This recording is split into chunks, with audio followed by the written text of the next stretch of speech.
তো বন্ধুরা, তোমরা সবাই কেমন আছো? আশা করি সবাই ভালো আছো। তো বন্ধুরা, তোমরা দেখতে পাচ্ছ ইন্টারভিউ বোর্ডে কী কী করবেন না। তো তোমরা বলবে এখন এই আলোচনা করছেন, এখন তো ইন্টারভিউ নোটিশই দেয় নাই। তো বন্ধুরা, ইন্টারভিউ নোটিশ দেবে এটা আমরা সকলে জানি। তো এখন থেকে যদি আপনারা প্রিপারেশনটা নিয়ে নেন তাহলে কিন্তু আপনাদেরই সুবিধা হবে। বুঝতে পেরেছো? এতে আমাদের কিছু হবে না, আপনাদেরই সুবিধা হবে। এখান থেকেই আপনাদের মাইন্ডসেট তৈরি হয়ে যাবে। তখন আর যখন ইন্টারভিউ দিতে যাবে তখন আর আপনাদেরকে বেশি মানে অসুবিধা হবে না, অর্থাৎ আপনার বেশি ভয় পাবেন না আমি কিছু করি না এখন থেকে। তাই বলছি বন্ধুরা, আমাদের চ্যানেলের ভিডিওগুলো দেখতে থাকো এবং সমস্ত কিছু তো আমরা ফ্রি দিচ্ছি, তোমাদের চিন্তার কোনো কারণ নেই, তোমাদেরকে কোনো টাকা পয়সা লাগছে না। তোমরা ভিডিওগুলো দেখো, যেখানে বুঝতে পারছো না কমেন্ট করো, হ্যাঁ আমরা সঠিক উত্তর দেওয়ার চেষ্টা করব এবং তোমরা আমার থেকেও বেশি ভালো উত্তর দিতে পারো। হ্যাঁ, তো সেটাও কমেন্ট করতে পারো, আমরা কিন্তু সেই উত্তরটা দেখব, হ্যাঁ এটা সঠিক হচ্ছে কি না সেটাও আমরা উত্তর দেব।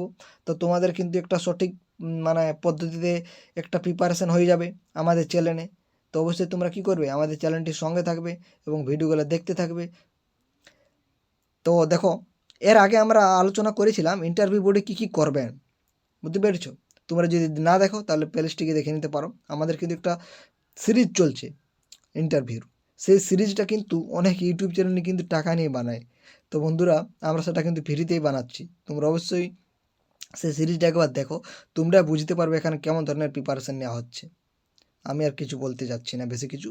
তো চলো শুরু করছি। তো দেখো, 1 নম্বর কী আছে, অযথা উৎকণ্ঠিত হবেন না। বুঝতে পারছো?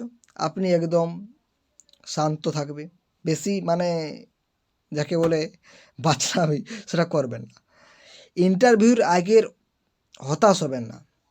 তো এটা যাতে না হয় তার জন্য এখান থেকে কিন্তু আপনাদেরকে প্রিপারেশন করতে হবে, যাতে এটা অটোমেটিক হয়ে যাবে। আপনারা দেখে নেবেন, এটা অটোমেটিক হয়ে যাবে। বা আপনি দাদা আপনার এর আগে যদি কেউ দিয়ে থাকে ইন্টারভিউ, তাদেরকে জিজ্ঞাসা করবেন, তারা কিন্তু ওই হট করে ইন্টারভিউ প্রিপারেশন নেয়নি, তারা কিন্তু অনেক দিন আগের থেকে নিয়েছে, যাতে এই সিস্টেমটা না হয়।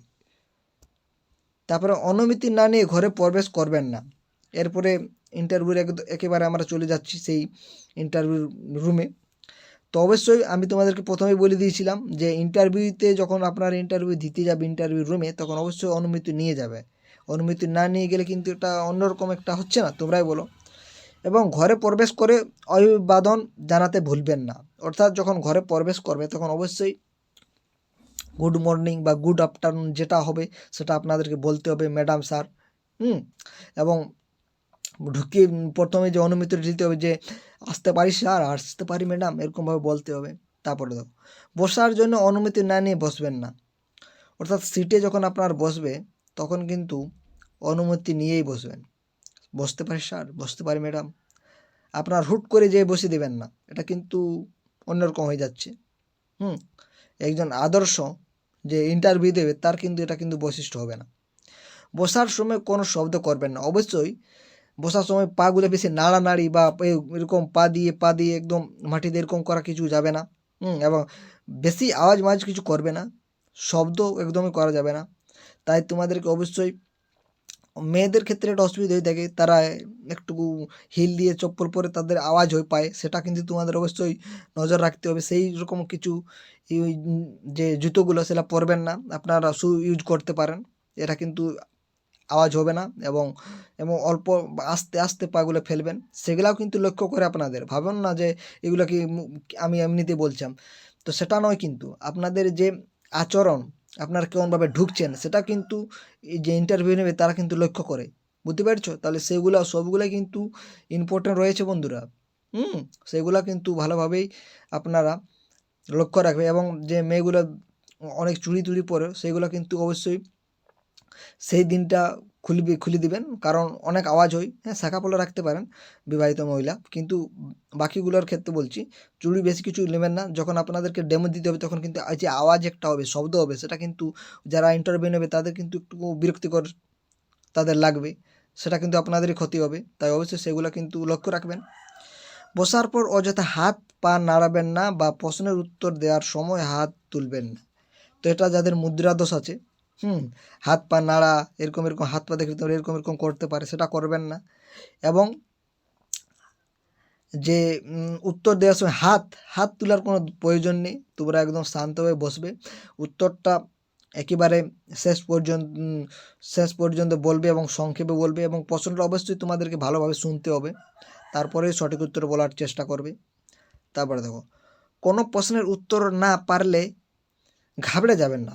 এটা কিন্তু এটা একটা হয়ে থাকে, একটা বেশি মানে একেবারে বলতে পারো সঠিক একটা একটা অসুবিধা বলতে পারো। হ্যাঁ, অনেকেই আমরা কিন্তু যখন উত্তর না পারি তখন কিন্তু ঘাবড়ে যাই, পারলাম না, কি হবে এবার, একটা নিজের মধ্যে একটা সব, এটা আসাটাই স্বাভাবিক, কিন্তু এটা কিন্তু ঘাবড়ালে চলবে না বন্ধুরা। এখানে তোমাদেরকে জয়ী করে আসতে হবে। তাই তোমরা অবশ্যই, না পারছো কোনো ব্যাপার নেই, পরেরটা পারবো, তারপরটা পারবো, এরকমভাবেই কিন্তু চেষ্টা করতে হবে। তারপরে 8 নম্বর, বোর্ড মেম্বারদের সামনে নিজের জ্ঞান জাহির করতে গিয়ে অযথা বাচাল হবেন না। এটা কিন্তু অনেকেই করে থাকে, যে অনেক কিছু বলে দেবে, নিজের টপিক থেকে উল্টো ফুল্টো টপিকে চলে যাবে, সেগুলা অবশ্যই করবেন না আপনারা। যে প্রশ্ন করা হচ্ছে তার যথাযথ উত্তর দেবেন, অর্থাৎ ওভার স্মার্ট দেখাতে যাবেন না। ডেমো ক্লাস নিতে বলা হলে ভয় পাবেন না। মনে করুন আপনি ক্লাসে ছাত্রদের সামনে পড়াচ্ছেন, এমন মনোভাব রাখবেন এবং মনে রাখবেন বোর্ড মেম্বার আপনার পজিটিভ মনোভাবেই দেখতে চাইছেন। এই টপিকটা খুবই ইম্পর্টেন্ট বন্ধুরা, এই টপিকটা তোমরা একদম মনে রাখবে, বুঝতে পেরেছ? অর্থাৎ ডেমোতে কিন্তু বেশি কি লক্ষ্য করে জানেন আপনারা?